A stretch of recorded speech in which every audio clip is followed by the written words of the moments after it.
जय हिंद प्यारे साथियों, आज की क्लास में आप लोगों का स्वागत है। और आज हम जो है क्लास 10th के लिए ना ही वीडियो लाए हैं ना ही क्लास 12th के लिए। आज का जो वीडियो है वो हमारे डिप्लोमा स्टूडेंट के लिए है, क्योंकि डिप्लोमा स्टूडेंट यानी कि आपके पास जो फर्स्ट सेमेस्टर खास जो फर्स्ट सेमेस्टर का एग्जाम है FTPLI का आज 13 फरवरी को देने जा रहे हैं। और वीडियो भी मैं आज सुबह ही बना रहा हूँ क्योंकि क्वेश्चन सेट कर पाया हूँ। क्लास 10th के लिए भी तैयारी करनी पड़ती है और थोड़ा सा क्लास आया था जो रिक्वेस्ट 2 दिन पहले, तो उस वक्त हम क्लास 10th के बारे में थोड़ा सा सब कुछ सेट कर रहे थे। उसके बाद क्लास 10th का आंसर लिख रहे थे जो कि हमको देना था। तो आज हम थोड़ा सा बोले कि हम जो वादा किए थे कि हम 2 दिनों के बाद ला देंगे, वो हम ला दिए। अगर देखिए डिप्लोमा में जो है मेरा कोई एक्सपीरियंस नहीं है कि क्वेश्चन लड़ेगा या नहीं लड़ेगा या फिर क्या है नहीं है, ठीक ना। क्योंकि डिप्लोमा में जो है मैं पहली बार आया हूँ, मुझे भी जो बाहर की जो स्थिति होती है, परिस्थिति होती है, माहौल होते हैं, वो मालूम उतना नहीं है। एक्सपीरियंस इसके बारे में नहीं है। लेकिन बात ऐसी है कि पढ़ाई करने के बाद जो भी क्वेश्चन पिछले साल प्रीवियस ईयर में पूछे जाते हैं, उस अनुसार से कौन से सवाल कैसे सवाल आ रहे थे, उसके हिसाब से मैंने इस क्वेश्चन को सेट किया। तो अब की बार जो 13 फरवरी यानी कि आज आने वाले हैं प्रश्न FTPLI के, कौन से सवाल आ सकते हैं मेरे अनुसार जो लगता है। हालांकि मेरी भी तैयारी उतनी अच्छी नहीं है, लेकिन क्वेश्चन सेट करने में तो मतलब थोड़ा सा कर सकते हैं। अगर बिहार बोर्ड के जैसी स्ट्रेटजी इसमें काम कर गई तो हमको इतना भरोसा है कि क्वेश्चन लड़ जाएंगे। लेकिन अगर स्ट्रेटजी वो काम नहीं कर पाया वो, तो फिर इसमें नहीं, क्योंकि अगर डिप्लोमा का स्ट्रेटजी अगर अलग हुआ तो क्वेश्चन नहीं लड़ पाएगा। लेकिन ऐसा नहीं कि एक भी नहीं लड़ेगा, लड़ेगा पर ज़्यादा नहीं लड़ पाएंगे। हो सकता है कि अगर सेम स्ट्रेटजी हो तो प्रश्न ज़्यादा भी लड़ सकते हैं। तो बिना देर करते हुए इस वीडियो को तुरंत हम आप लोगों को बताते हैं कौन से सवाल आ सकते हैं, ठीक है। तो आज का जो वीडियो है वो डिप्लोमा स्टूडेंट के लिए है, ठीक है। तो खासकर विनीत भाई, आपको धन्यवाद जो आप हमसे रिक्वेस्ट मांगे और जो हमें उतना उस लेवल का इज्जत दे रहे हैं, ठीक ना। तो हालांकि क्या है, एक्सपीरियंस नहीं है, पर अपना जो बोले थे कि 2 दिन में आ जाएगा तो मैं लाने का प्रयास किया हूँ। हालांकि लड़े या ना लड़े वो अलग बात हो जाएगी, लेकिन अगर लड़ेगा तो एक्सपीरियंस ज़्यादा बढ़ जाएगा, ना लड़ेगा तो भी एक्सपीरियंस आएगा पर धीरे धीरे आएगा। हालांकि हमको इसी लाइन में जाना है, पढ़ाना हमको बहुत ज़्यादा अच्छा लगता है, इसलिए थोड़ा सा एक्सपीरियंस ले रहे हैं। अगर अच्छा हो गया तो ठीक है, नहीं भी हुआ तो सीख जाएंगे, ठीक है। तो चलो, तो FTPLI important question first semester और सेमेस्टर जो है यानी 2024, ठीक ना। ये देखो 4 मार्क्स और 6 मार्क्स दोनों में से कोनो में पूछे जा सकते हैं, यानी कि 6 नंबर के में भी पूछे जा सकते हैं या फिर 4 नंबर वाले भी सवाल में पूछे जा सकते हैं। कौन कौन से सवाल आ सकते हैं वो हम आपको बता देते हैं, ठीक है। जैसे कि what is active and passive component, detail right, यानी कि जो एक्टिव कंपोनेंट होता है और पेसिव कंपोनेंट होता है उसका वो डिटेल में लिखना है उसके बारे में। या फिर ये तो सवाल ऐसे आ सकते हैं, या फिर हो सकता है ये सवाल आएंगे difference between active component and passive component, यानी कि जो सवाल होंगे वो एक्टिव कंपोनेंट और पेसिव कंपोनेंट दोनों में अंतर बताने के लिए या तो डिटेल बोलेंगे लिखने के लिए या फिर दोनों में अंतर बोलेंगे लिखने के लिए, ठीक है। दूसरा नंबर देखो, detail write about current and voltage source. जैसे कि होता है ना कि करंट सोर्स आइडियल सोर्स होता है, प्रैक्टिकल सोर्स होता है, इन दोनों का, वोल्टेज का भी और करंट का भी। और उसमें भी होता है कि current source, current control voltage source, voltage control current source, इस प्रकार के जो होते हैं, ठीक है ना। ये सारे को हो सकता है कि इसके बारे में लिखने आ जाए डिटेल में। ये 6 नंबर या 4 नंबर किसी में आ सकते हैं। हम आपको बता दिए कि किसी में पूछा जा सकता है, तो आप लोग इसकी तैयारी कर लीजिएगा। तैयारी तो आप लोगों को होगी ही, बस आपको रिवीजन थोड़ा सा कर लेना इसके बारे में, ठीक है। 3 नंबर में देखोगे detail write about current and voltage, ये तो बता दिए, ठीक है। What do you mean by gate, write some type of gate, यानी कि गेट क्या होते हैं या उसके अंदर लॉजिकल गेट आते हैं जो, वो क्या होते हैं और इसके जो प्रकार होते हैं, जैसे कि और, एक्सोर, एंड, या फिर होता है नोर, ये सब जो होते हैं नोट गेट जो आपस में मिलके बनते हैं, एंड और नोट मिलके, ये सारे जो भी गेट होते हैं तो ये क्या होते हैं इसके बारे में सवाल आ सकता है। या फिर ये आएगा, इस सवाल इस प्रकार से आ सकते हैं कि राइट शॉर्ट नोट्स ऑन, यानी सीमोस के बारे में थोड़ा सा उसके बारे में लिखना शॉर्ट नोट्स, ऑटो ट्रांसफर के बारे में शॉर्ट नोट्स लिखना, सिग्नल एंड इट्स टाइप, यानी कि सिग्नल क्या होता है, periodic signal, non periodic signal, और इसके जो टाइप होते हैं, यानी यही जो टाइप होते हैं नॉन और पीरियोडिक, ये जो होते हैं, ठीक है ना। तो इसके बारे में डिटेल लिखना, थोड़ा सा शॉर्ट नोट्स लिखना है, ठीक है। अगर 6 नंबर में आएंगे तो हो सकता है 6 नंबर में शॉर्ट नोट्स पूछे जाएंगे, तो कोई भी आ सकते हैं। आप लोग इसकी थोड़ा सा रिविजन कर लीजिएगा, ठीक है। इधर है कि signal and it's type is M I, ये जो सिग्नल वाली सवाल है ये हमको अपने तरफ से एम आई की है, एम आई मतलब मोस्ट इंपॉर्टेंट, ठीक ना। ये सवाल मेरे अनुसार से लगता है कि आपकी बार आने की संभावना बहुत ज़्यादा है, ठीक ना। फिर भी हमको लगता है कि जो हम सवाल सेट किए उसमें से 50% तो कम से कम लड़ जाएंगे। बिहार बोर्ड में हम 80 से 90% काफी लेते हैं, क्योंकि उसमें मुझे एक्सपीरियंस है, उसमें लड़ा सकते हैं, उतना मेरे को थोड़ा सा अनुभव आया है। लेकिन इसमें उतना नहीं है, लेकिन फिर भी 50% हम लड़ा सकेंगे, इतना हमको भरोसा है खुद पे। और हालांकि आज तो ज़्यादा नहीं, बस 10 घंटे के बाद रिव्यू आ ही जाएंगे कि कौन से प्रश्न आए हैं नहीं आए, रिव्यू तो लेकर आएंगे इसका भी। अगर लड़ेगा तो भी आएगा, ना लड़ेगा तो भी आएंगे, ठीक ना। आपको देखने में कुछ जा नहीं रहा है इस सवाल, अगर देखिए आप लोग तैयारी अगर कर लिए होंगे तो निश्चित है कि ये सारे जो सवाल जो सेट किए हैं उतना ना ही भारी है ना ही इजी है, मीडियम टाइप का सवाल है, ठीक ना। और एग्जाम में भी अब की बार मीडियम टाइप के सवाल पूछे जा रहे हैं, ना ही उतना हैवी पूछा जा रहा है, ना ही उतना छोटा पूछा यानी कि स्मॉल नहीं, हल्का कुछ भी नहीं, मतलब थोड़ा सा मीडियम चल रहा है आपकी बार एग्जाम में।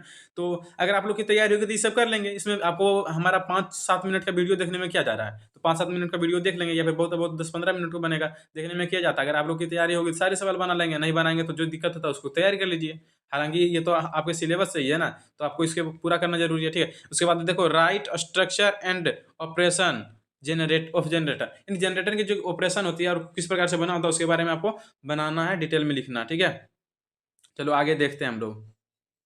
फिर है कि ओपीएम और पीएन जंक्शन रिलेटेड क्वेश्चन, यानी ये तो पूछ सकता है कि व्हाट इज ओपीएम एंड इसका जो फंक्शन है, उसका जो ऑपरेशन है, इसका जो इक्वेशन है तो किस प्रकार से होता है, इसके बारे में आपको लिखना है। या फिर पीएन जंक्शन से रिलेटेड कि पीएन जंक्शन क्या होता है, इसको कनेक्शन क्या होता है आसपास, मतलब इस प्रकार के सवाल पूछे जा सकते हैं। छठा है construction of motor and its principle, यानी कि मोटर जो होता है वो किस प्रकार से बने रहते हैं और यह किस प्रकार काम करता है, इसमें कौन से इक्वेशन आते हैं, इन सारे सवालों आ सकते हैं, ठीक है। सातवां नंबर है कि explain the basic concept of diode with NEET sketch on net sketch and explain, यानी कि जो बेसिक कॉन्सेप्ट होते हैं डायोड के वो क्या होते हैं उसके बारे में लिखना है, और इसको कैसे होते हैं डायोड उसको बनाना है स्ट्रक्चर। उसके बाद इसके जो ऑपरेशन होते हैं या फिर इसके जो क्या कहते हैं एक्सप्लेन करना है आपको कि कौन से इक्वेशन किस प्रकार से काम करते हैं, कहाँ पर कौन सी स्थिति पैदा होती है, इसके बारे में आपको लिखना है। 6 नंबर में आएंगे तो डिटेल लिखना, 4 नंबर में आएंगे तो आपको थोड़ा सा कम लिखना, लेकिन टोटल लगभग सब मिला के लिख देना, ठीक है। चलो आगे देखते हैं कि पीएन जंक्शन कनेक्शन, हम तो पीएन जंक्शन के सवाल में बता दिए थे कि या तो रिवर्स वाइज या फिर फॉरवर्ड वाइज यानी सूर्य कनेक्शन क्या होता है उसके बारे में पूछा जा सकता है। तो हो सकता है आपकी बार सवाल आए कि रिवर्स वाइज कनेक्शन करने पर पीएन जंक्शन की क्या स्थिति होती है और फॉरवर्ड वाइज करने पर क्या स्थिति होती है, कौन कौन से काम होते हैं, कौन कौन से चीजें पैदा होती है, या फिर इससे रिलेटेड जितने भी चीजें होती है कॉन्सेप्ट वो क्या होती है, इसके बारे में लिखना होगा। 9 नंबर है what is transfer and right its operation, यानी ट्रांसफर क्या होती है, इसका स्ट्रक्चर बनाना है यानी किस प्रकार से बने होते हैं, और इसका ऑपरेशन लिखना है किस प्रकार से ये काम करते हैं, कौन कौन सी स्थिति कहाँ पर पैदा हो रही है, कौन सा सिचुएशन आ रही है, इस बारे में आपको लिखना है, ठीक है। लेकिन एक चीज हम आपको हिंट कर दें, ट्रांसफर, मोटर और जनरेटर, ये तीनों में से कोई एक अब की बार आएंगे, ठीक है। आप लोगों को हिंट कर दें कि मतलब ट्रांसफार्मर और जनरेटर और मोटर, इसके बारे में अब की बार सवाल थोड़ा सा हमको लग रहा है कि आ जाएंगे, ठीक है। जैसे कि हमको लग रहा है हम भी तैयारी कर लेंगे, हम इतना जो सवाल सेट किए उतना मुझे भी उतना अच्छे से मालूम नहीं है, लेकिन हम थोड़ा सा इसका रिवीजन कर लेंगे, क्योंकि खुद सेट कर रहे हैं प्रश्न लड़ेगा तो फिर हम ही ना बना पाए तो क्या मतलब, हमारे लिए बुरी बात हो जाएगी ना, ठीक है। चलो आगे देखते हैं कि रिलेटेड, यहाँ पर तो व्हाट इज ट्रांजिस्टर, देखो ट्रांजिस्टर जो होते हैं वो क्या होते हैं इसके बारे में आपको लिखना है, इसका ऑपरेशन क्या होता है उस प्रकार से लिखना है, ठीक है। Related MOSFET its structure working and operation, and जो मोसफेट होते हैं इसका स्ट्रक्चर क्या होता है, ये किस प्रकार से काम करते हैं और इसका ऑपरेशन क्या होता है इसके बारे में आपको लिखना है, ठीक है। गिव दी लो बुलियन अलजेब्रा, ठीक है ना, यानी बुलियन अलजेब्रा क्या होती है इसके नियम को देना है, या फिर ये सवाल आ सकते हैं कि detail write about Boolean algebra, यानी बुलियन अलजेब्रा के बारे में सारी चीजों को लिखना है, ये सवाल आ सकते हैं, या फिर लो जो होती है बुलियन अलजेब्रा की वो आ सकते हैं, ठीक है। डिमोर्गन थ्योरम क्या होती है, इससे अब की बार हो सकता है सवाल थोड़ा सा आ जाए, हमको लग रहा है कि डिमोरियन थ्योरम का हो सकता है सवाल अब की बार आ जाए इस प्रकार से, इसलिए हम इसको सेट किए हैं। उसके बाद है कि short notes on register capacitor and inductor, देखो ये जो हमारी कंपोनेंट होती है रजिस्टर कैपेसिटर इंडक्टर, इसके बारे में सवाल आ सकते हैं, ठीक है। क्योंकि सबसे ज्यादा इंपॉर्टेंट हमको ये लगता है कि रजिस्टर कैपेसिटर इंडक्टर, ये सवाल आने की संभावना मेरे अनुसार से ज्यादा है, ठीक है। फ्लेमिंग्स लो, यानी कि जो फ्लेमिंग का बाम हस्त नियम और जो दायां हस्त नियम होता है, यानी कि लेफ्ट हैंड लो और राइट हैंड लो होती है, जो फ्लेमिंग द्वारा दिया गया था, इस प्रकार से ये होता है ना, ये आपको को दिख रहा ना, ये इस प्रकार से 3D में एक्स वाई जेड एक्स, यानी कि कौन कौन से क्या दर्शाते हैं, ठीक है। तो वही वाला नियम को लिखना है, हालांकि हम इसको सेट किए हैं पर हमको लगता है कि फ्लेमिंग नियम की जो फ्लेमिंग वाले लॉ हैं वो आने की संभावना कम है, लेकिन सेट कर दिए हैं क्योंकि मैंने इसको देखा कि आज तक उतना अच्छे से पूछा नहीं गया, पर हो सकता है कि अब की बार पूछ लिया जाए, ठीक है। तो चलो आगे देखते हैं।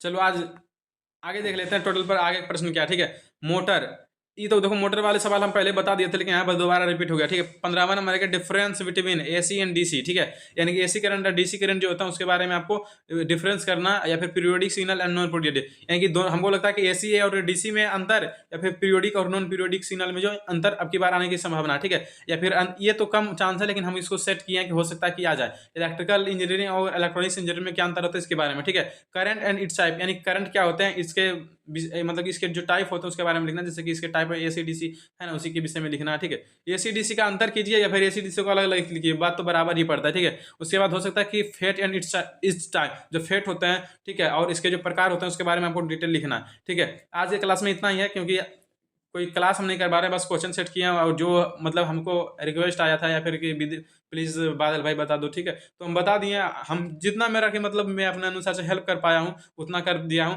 क्योंकि उतना एक्सपीरियंस नहीं है, पर अगर अच्छा हुआ तो अगले साल से मैं अच्छा से एक्सपीरियंस के साथ कर पाऊंगा, ठीक है। तब तक मैं मेहनत करूंगा ताकि आने वाले जो हमारे और स्टूडेंट आएंगे या फिर जो भी आप लोग होंगे तो आप लोगों का हेल्प कर सकें, ठीक है।